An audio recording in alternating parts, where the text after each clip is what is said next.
दोस्तों हाल ही में यानी 8 फरवरी 2024 को राजस्थान विधानसभा के अंदर राजस्थान की वित्त मंत्री दिया कुमारी जी, जो राजस्थान की वित्त मंत्री भी हैं और राजस्थान की उप मुख्यमंत्री भी हैं, उन्होंने राजस्थान की विधानसभा के अंदर 8 फरवरी 2024 को राजस्थान का आगामी वर्ष के लिए जो बजट पेश होता है वो बजट पेश किया था। यानी कि 2024-25 के लिए उन्होंने बजट पेश किया था। उस 2024-25 के बजट के अंदर युवाओं के लिए और खासकर उनके लिए जो कि प्रतियोगी परीक्षा की तैयारी करते हैं उन लोगों के लिए एक घोषणा की गई थी कि इस बार यानी कि वित्तीय वर्ष 2024-25 के अंदर जो राज्य सरकार है वो 70,000 प्लस पदों पर भर्ती निकालेगी। उन्हें अच्छी तरीके से निकालेगी नहीं, उन्हें अच्छी तरीके से करवाएगी भी। उसके बाद में ही जो RSSMB बोर्ड है उसमें बजट में ये भी कहा गया था, जो RSSMB बोर्ड यानी राजस्थान कर्मचारी चयन बोर्ड और RPSC राजस्थान राज्य लोक सेवा परिषद जो है, राजस्थान राज्य लोक सेवा आयोग जो है RPSC, वो अपना वार्षिक कैलेंडर भी जारी करेगी।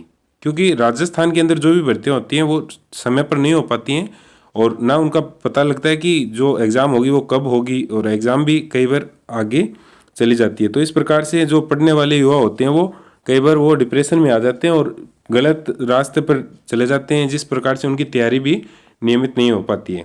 इसलिए इन्होंने कैलेंडर जारी करने के लिए भी कहा था। इसके ऊपर जो हमारे RSSMB बोर्ड के अध्यक्ष हैं उन्होंने ट्वीट किया था कि अब कैलेंडर तो जारी कर देंगे, लेकिन एक ट्वीट उन्होंने किया था, जैसा आप इसके अंदर देख रहे हो कि ये यहाँ पर CBT और OMR है।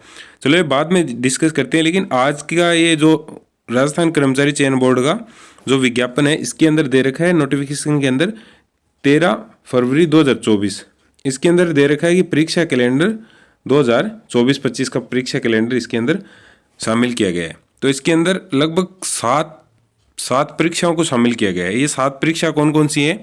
इसके अंदर CET और नॉन CET दोनों प्रकार की भर्तियां शामिल है। नॉन CET के अंदर 2 भर्तियां शामिल है। एक तो है पर्यवेक्षक महिला आंगनवाड़ी कार्यकर्ता, ये नॉन CET के अंदर शामिल है, और एक है पशु परिचर सीधी भर्ती नॉन CET। ये 2 भर्तियां इसके अंदर नॉन CET के अंदर शामिल है। उसके बाद में जो ग्रेजुएशन लेवल पर जो CET हुई थी उसके अंदर कौन कौन सी भर्तियां शामिल, तो उसके अंदर 3 भर्तियां शामिल है। एक तो पर्यवेक्षक महिला सीधी भर्ती, पर्यवेक्षक महिला अधिकारिता की भर्ती, और एक छात्रावास अधीक्षक ग्रेड 2 की भर्ती, जो सामाजिक न्याय एवं अधिकारिता विभाग के अंदर ये भर्ती है। ये तीनों भर्तियां इसके अंदर ग्रेजुएशन लेवल के अंदर शामिल हैं। ये 2 भर्तियां इसके अंदर नॉन CET के अंदर शामिल है।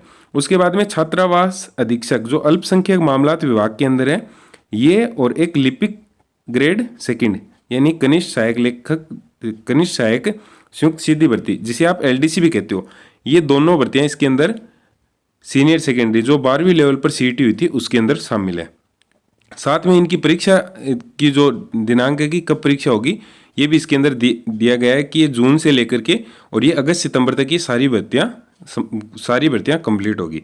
अब इसके अंदर एक ये CBT OMR दे रखा है यहाँ पर, तो इसका मतलब क्या है? इसका मतलब है कंप्यूटर बेस्ड टेस्ट, यानी कि CBT होगा क्या? अब जो SSC दिल्ली पुलिस कराती है उस हिसाब से राजस्थान का एग्जाम होगा, तो हाँ होगा तो उसी हिसाब से। लेकिन जो RSSMB बोर्ड के अध्यक्ष हैं उन्होंने ट्वीट करके एक पोल करवाया था, जिसके अंदर स्टूडेंटों से पोल के अंदर वोटिंग करवाई गई थी कि क्या CBT लागू किया जाए राजस्थान की भर्तियों के अंदर जिससे आपको सुलभ हो। तो उन्होंने यस किया था, लगभग 50% से ऊपर ने कहा था कि हाँ CBT लागू हो। तो CBT के पैटर्न में भी एक नई पहल करने की जो हमारे अध्यक्ष हैं आलोक राज जी, उन्होंने नई पहल की शुरुआत करने की बात कही है। उसके अंदर होगा ये कि हमें कंप्यूटर स्क्रीन पर हमारा क्वेश्चन तो दिखेगा CBT के अंदर, लेकिन हमें फिल OMR में करना होगा। जो गोले भरने हैं हमें, आज जैसे हम पेपर देते हैं राजस्थान की परीक्षा का, उस हिसाब से हमें गोले OMR में ही भरने होंगे।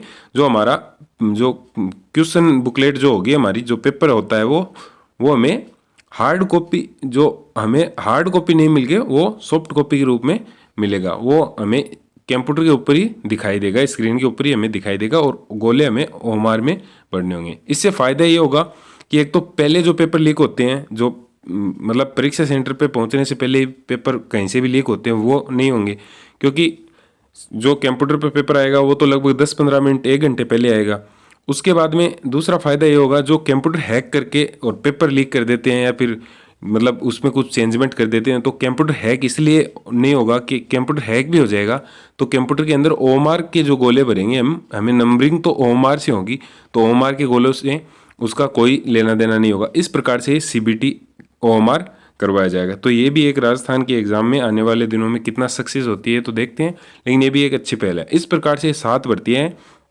इसके अंदर जो सिलेबस रहने वाला है वो सिलेबस भी डिफाइन कर दिया गया है, कब एग्ज़ाम होगी वो भी डिफाइन कर दिया गया है, और क्या योग्यता रखी ये भी डिफाइन कर दिया गया है, और इसके अंदर आपको तैयारी किस प्रकार से करनी है और फॉर्म कब से भरे जाएंगे इसकी जानकारी एक नेक्स्ट वीडियो में देंगे। फिलहाल के लिए इतना ही कि इन 7 भर्तियों के अंदर आप किसी प्रकार से एलिजिबल हैं तो आप इनकी तैयारी कर सकते हैं। तैयारी के अंदर आपको इसके अंदर हिंदी, इंग्लिश, मैथ, साइंस और जो राजस्थान जीके है वो लगभग के अंदर वो कवर करना होगा।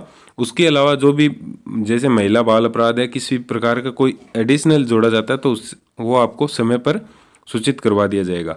धन्यवाद। जय हिंद।